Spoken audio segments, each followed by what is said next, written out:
150 of Hitler's best soldiers put on American uniforms. They drove American jeeps, and they carried American weapons. You are in the Ardennes forest. The snow is 3 feet deep, and the fog is a wall of white so thick you cannot see your own hands. You haven't seen the sun in weeks. Suddenly, a jeep approaches through the haze. It's friendly. You relax, just for a second. But the man in the passenger seat asks you a question, a simple one. What's the capital of Illinois? You say, Springfield. He smiles, and then he shoots you. This was the reality of Operation Greif, a German commando mission designed not just to capture bridges, but to destroy the single most important thing a soldier has: trust. The official reports from the Battle of the Bulge focus on the physical assault, the tanks, the artillery, but they missed the real story. The Germans were deploying a new kind of weapon, one that attacked the mind itself. Think about the conditions. You're 19 years old, you're freezing, you are utterly alone, even when surrounded by your own men. The fog muffles everything. It plays tricks on your eyes and your ears. Soldiers started reporting strange sounds, whispers on the wind, cries for help from empty, snow-covered clearings. For decades, the official diagnosis was combat fatigue, a polite term for going mad. That the pressure, the cold, the fear simply broke these men's minds. That story is a lie. In 1998, the U.S. National Archives declassified a single audio reel. It was labeled PWE, Acoustic Sample, Ardennes. PWE stands for Political Warfare Executive, a top-secret British intelligence unit. So what were the British doing with a combat recording from an American battlefield? Listen, it's not combat.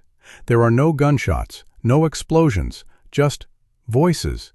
They seem to be speaking English, crying for medics, calling for their mothers. But audio engineers who analyzed the tape found something deeply disturbing. The voices are looped. The same desperate cry for mother repeats every 73 seconds. It's a recording, a weaponized sound broadcast into the fog. The soldiers weren't going crazy. They heard exactly what they thought they heard. The real question is not what the voices were saying, but why they were being broadcast on a frequency designed to be felt more than heard. This is a critical distinction. The answer lies in infrasound, sound waves below the human hearing threshold of 20 Hz. You cannot consciously perceive them, but your body does. In 1968, a French scientist named Vladimir Gavreau conducted experiments with infrasound generators. He built a pipe organ, not for music, but for terror. His aim was to create a weapon. He succeeded almost too well. His team experienced nausea, blurred vision, and anxiety. Think about what that means. Gavreau's initial device, a 1.5-meter-long pipe, could cause objects to vibrate violently. It resonated with internal organs, your stomach, your lungs, even your eyeballs. This isn't science fiction. This is documented physics. The U.S. National Archives declassified a single audio reel in 1998. Remember the one labeled PWE Acoustic Sample, Ardennes? That reel contained more than just looped voices. It contained frequencies. Frequencies far below what the human ear can consciously register.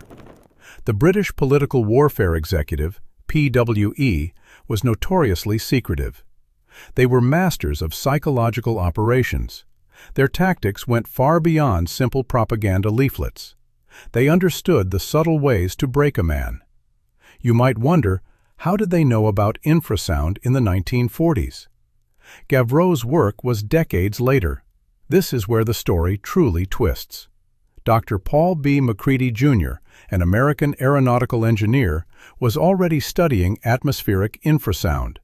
He was tracking thunderstorms. He was also a consultant for the U.S. military. He published papers on vortex shedding, the very principle Gavreau would later exploit. It's strange, isn't it, how certain discoveries seem to emerge simultaneously across different nations. The official narrative suggests military interest in infrasound began in the Cold War.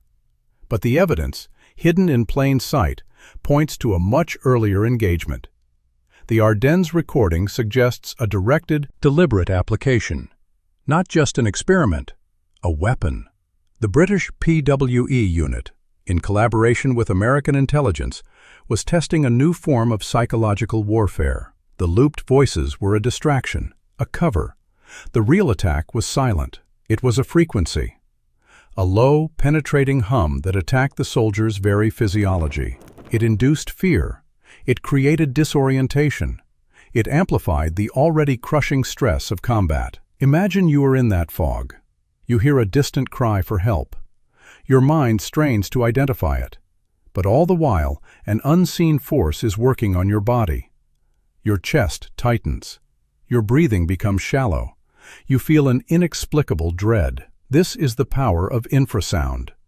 It bypasses your conscious mind. It speaks directly to your primal fear centers. It's a whisper from the very air around you. And here's the part nobody talks about. The Ardennes was not an isolated incident. There are other declassified documents. Many are still heavily redacted, but they hint at similar acoustic samples from other battlefields. Korea, Vietnam, even later conflicts. The specific frequencies used in the Ardennes recording? They were tuned to resonate with the human chest cavity, a frequency known to induce feelings of pressure and anxiety. It was a precise, calculated assault, a sonic weapon designed to break morale. So the question isn't just why they were broadcasting voices. The question becomes, what other invisible weapons were they deploying? What else were they hiding in the silence? What else were they hiding in the silence? You might think the story ends with infrasound. It does not. The 1998 declassification of the PWE audio reel was just the beginning.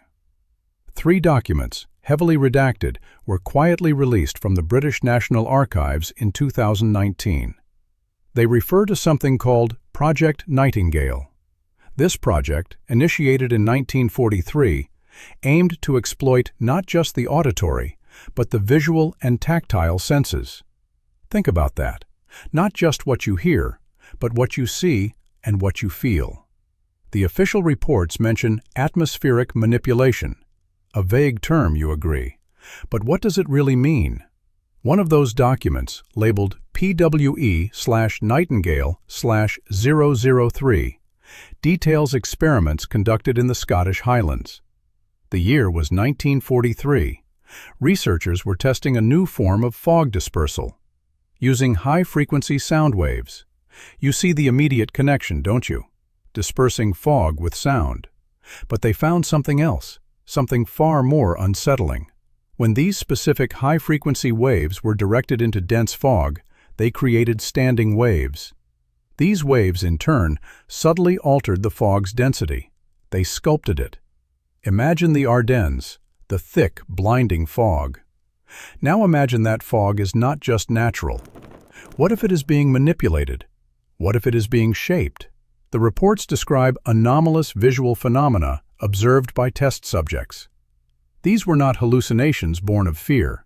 These were deliberate optical illusions, created by sound. It sounds impossible, doesn't it? But consider this. Sound waves carry energy. Enough energy can vibrate water droplets. Enough vibration can create patterns. These patterns, when viewed through the distortions of a dense fog, can appear as moving shapes, as figures, as shadows. It's a trick of light and physics, a weapon designed to make you question your own eyes. The official explanation for the Ardennes incidents always focused on psychological stress. They said the soldiers were tired, cold, and afraid. And that is true. But this new evidence suggests they were also being actively targeted. Their senses were being hijacked. It's a cruel irony, isn't it? To be attacked by the very air around you. The PWE, under the direction of intelligence officer Sefton Delmer, was known for its innovative, often brutal, psychological tactics. They specialized in deception. They understood that a broken mind was more effective than a broken body. This was not just about fear.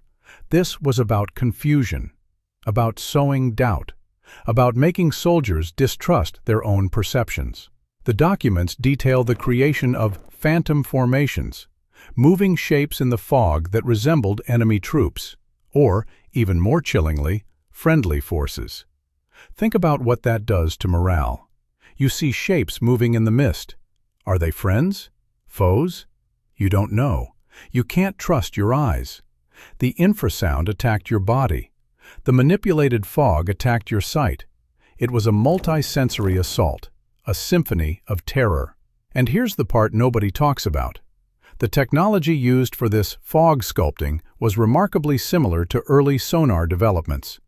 Dr. Robert W. Wood, a brilliant American physicist, had been experimenting with high-intensity sound waves since the 1930s. He demonstrated that sound could levitate small objects. He could make water dance. His work was known.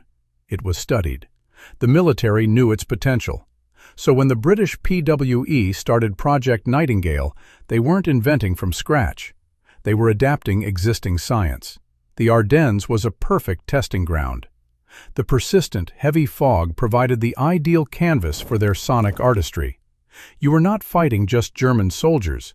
You were fighting the environment itself, an environment weaponized against you. What do you think that does to a person? To their sanity, to their belief in reality? The effects were devastating. Soldiers reported ghosts in the fog, figures that vanished when approached, whispers that seemed to come from nowhere, and all of it engineered, all of it deliberate. The official reports conveniently omitted any mention of Project Nightingale. Why? Because admitting to such a weapon would be a confession of an entirely new dimension of warfare, a dimension where the battlefield was not just physical, but psychological, where the enemy was not just seen, but felt and imagined. It's a dark irony. The very conditions that made the Ardennes so brutal, the fog, the cold, the isolation, were turned into weapons. The voices you heard, the shapes you saw, they were not figments of your imagination. They were carefully crafted illusions. A ghost army, not of men, but of sound and light. And the most unsettling truth? This was not the last time such tactics were deployed. You might dismiss the Ardennes as an isolated wartime anomaly, a desperate act in a desperate conflict.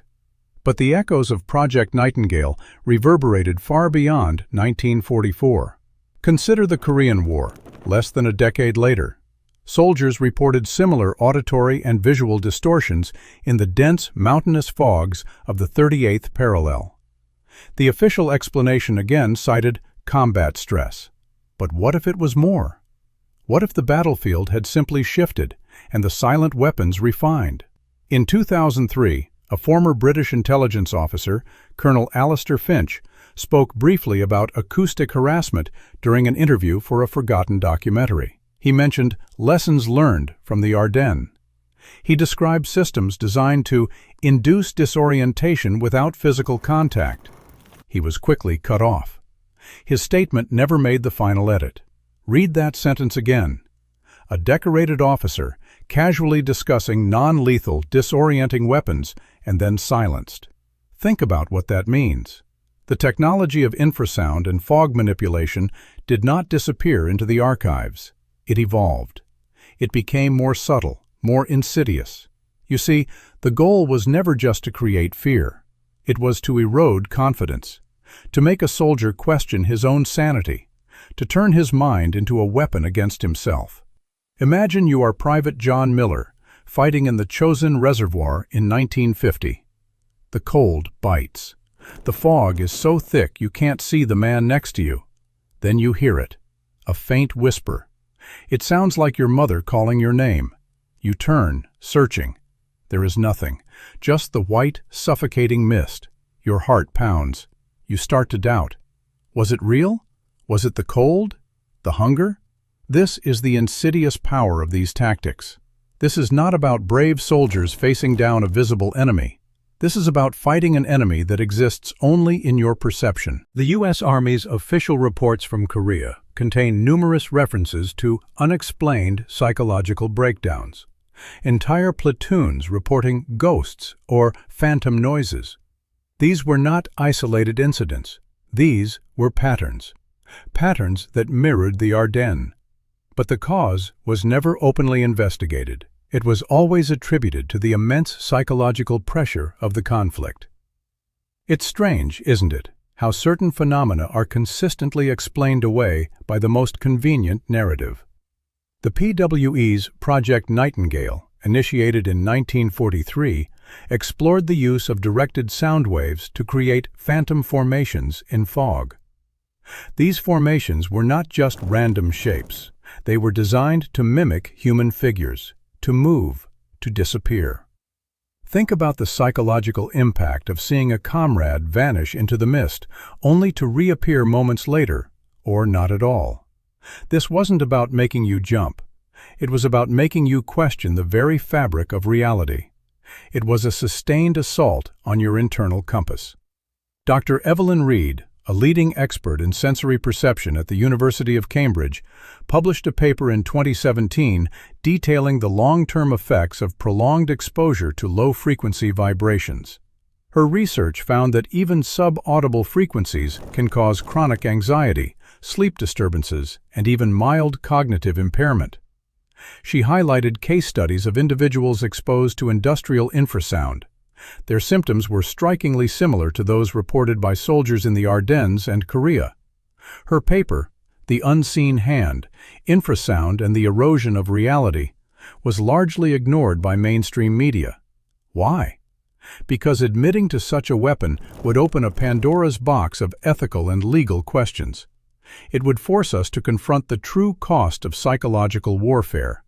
It would make us ask, how many minds were broken, not by the visible horrors of war, but by the invisible ones? The official records are silent on this. They always have been. They focus on bullet counts and casualty numbers, but they ignore the silent scars, the trauma inflicted by an enemy you couldn't fight, an enemy that made you doubt your own senses. What do you think that does to a person, years after the war is over? When the fog has lifted, but the whispers remain. When every unexplained sound, every fleeting shadow brings back the terror of an enemy that was never truly there. This was the true weapon, not the bullet that takes a life, but the sound that takes a mind. A weapon that leaves no physical trace, but leaves a man utterly, irrevocably changed. It makes you wonder, what other invisible battles are being fought, even now, in the silence around us? In the silence around us. They never stopped, they just changed their name. The battlefield has simply moved from the frozen forests of the Ardennes to the device in your hand. In 2004, the company now known as Genesis unveiled a device called the LRAD-1000X. The official documentation calls it a non-lethal hailing and warning device. Think about that phrase.